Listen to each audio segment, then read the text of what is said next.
যদি কেউ জামাত হয় তাহলে তারে গুম করতে, খুন করতে, ধর্ষণ করতে কোনো বাধা নাই। জানেন এই যে বিসমিল্লাহ বলে আমি বক্তব্যটা শুরু করতে পারলাম, কিন্তু আওয়ামী আমলে এটা খুব কঠিন ছিল। কারণ মাশাআল্লাহ বললেও তারা সমস্যা মনে করতেন, আলহামদুলিল্লাহ বললেও সমস্যা মনে করতেন।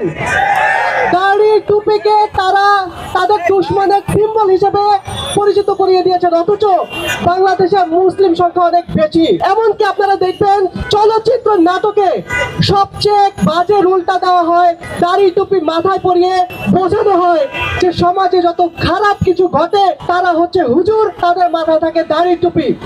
এটা তারা এস্টাবলিশ করেছেন। আমরা এটার প্রতিবাদ জানাই, আপনারাও এর বিরোধিতা করবেন, বিরোধিতা করে যাবেন। আমরা বাংলাদেশে ট্যাগিং পলিটিক্স, ট্যাগিং কালচার শুরু করি নাই। বাংলাদেশের সর্বপ্রথম তুই রাজাকার বলে ফ্যাসিবাদী দুনিয়ার সবথেকে নিকৃষ্ট মব তৈরি করেছিল এই শাহবাগ।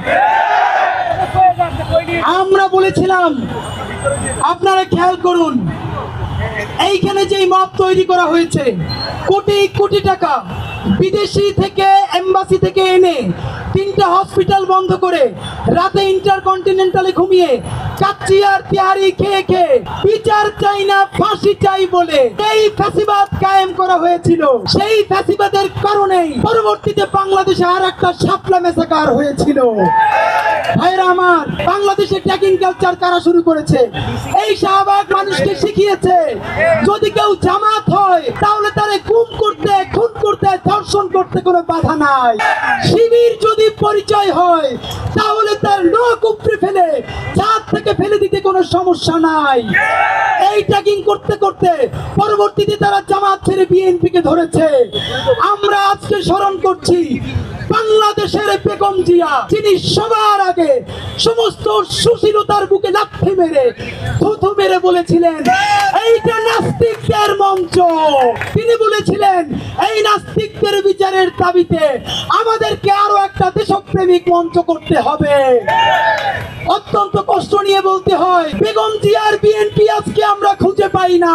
হুম্মাম কাদের ভাই কোথায়? হুম্মাম কাদের ভাই যখন আত্মপরিচয়ের কোনো গ্লানি ছাড়া, তিনি সালাউদ্দিন কাদের চৌধুরীর সন্তান, তিনি শহীদের সন্তান, তিনি যখন বললেন আমি আমার বাবার মতো, আমার বাবার স্লোগান আপনাদেরকে আর একবার শুনাই দিতে চাই, তিনি বললেন নারায়ে তাকবীর, নারায়ে তাকবীর। এরপরে আমরা দেখলাম সুশীল শাহবাগী অংশটা বলল এই স্লোগান হুম্মাম কাদের চৌধুরীর একক স্লোগান, এইটা বিএনপির স্লোগান নয়। আমরা বিএনপির সেই ভাইদেরকে জানিয়ে দিতে চাই, নারায়ে তাকবীর নিয়ে যদি তোমাদের এত প্রাণী থাকে, আপামর জনসাধারণকে বাদ দিয়েই তাহলে তোমরা রাজনীতি করো। কারণ এই স্লোগান শুধু হুজুরদের স্লোগান না। কিছুদিন আগেও বাংলাদেশের উপরে ভারত যখন আক্রমণ করেছে আপনারা দেখেছেন কৃষকেরা হাতে লাঠি নিয়ে ভারতের দিকে দৌড়ে যাচ্ছিল আর বলছিল নারায়ে তাকবীর। সুতরাং আমরা বলতে চাই, যার খুশি নারায়ে তাকবীর বলবে, যার খুশি মাহফিল করবে, কনসার্ট করবে, যাত্রা করবে, কাউকে বাধা দেয়া যাবে না।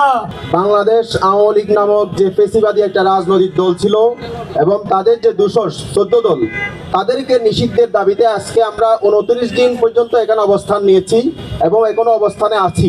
অর্থাৎ বাংলাদেশে যতদিন পর্যন্ত এই ফেসিবাদী আওয়ামী লীগ রাজনীতি নিষিদ্ধ না হবে ততদিন পর্যন্ত আমাদের এই অবস্থান চলবে। এবং ইনকিলাব মঞ্চের সাথে আমরা গতকালকে এখানে জয়েন করেছি। দেশের স্বাধীনতার সার্বভৌমত্ব রক্ষা করার জন্য যারা বাংলাদেশের রাজনীতি করবে তাদের জন্য। ইন্ডিয়ার ভাড়ায় পরিচালিত কোনো রাজনৈতিক দল বাংলাদেশে আমরা রাজনীতি করতে দেব না ইনশাআল্লাহ। আমরা প্রণব মুখার্জির বই পড়েছিলাম, সেই গণজাগরণ মন্ত্র তৈরি হয়েছিল ভারতের প্রেসক্রিপশনে। তার উদ্দেশ্য ছিল এই দেশে ভারতীয় আধিপত্যবাদ বিরোধী ইসলামী রাজনৈতিক শক্তিকে চিরতরে ধ্বংস করে দেয়া। প্রথমে জামাতে ইসলামী, তারপরে অন্যান্য ইসলামী দল এবং বাংলাদেশ জাতীয়তাবাদী দলের জনপ্রিয় ভারতীয় আগ্রাসন বিরোধী শক্তিগুলোকে ধ্বংস করে দেওয়া হয়েছে। কাউকে ক্যাঙ্গারু ট্রাইব্যুনালের মাধ্যমে ধ্বংস করা হয়েছে, যাদেরকে ট্রাইব্যুনালের মাধ্যমে ধ্বংস করতে পারে নাই তাদেরকে গুম করা হয়েছে, খুন করা হয়েছে। যারা শেখ হাসিনাকে তৈরি করেছে, শেখ হাসিনার মতো ফ্যাসিবাদী শক্তিকে তৈরি করেছে, 17 বছর এই বাংলাদেশকে কারাগার বানিয়েছে, সেই ফ্যাসিবাদী সহভাগী শক্তিকে আবারও তোষণের রাজনীতির পথ বেছে নিয়েছে। আমাদের বিভিন্ন উপদেষ্টা মহোদয় তাদেরকে কমরেড বলে সম্বোধন করে। আমরা বলতে চাই, সতর্ক করে বলতে চাই, আমাদের রক্ত নিয়ে হোলি খেলে যারা এই দেশের তৌহিদি জনতাকে, এই দেশের মানুষকে হত্যা করে শাহবাগ কায়েম করেছিল, তাদেরকে পুনর্বাসনের কোনো ষড়যন্ত্র এ দেশের মানুষ মেনে নেবে না।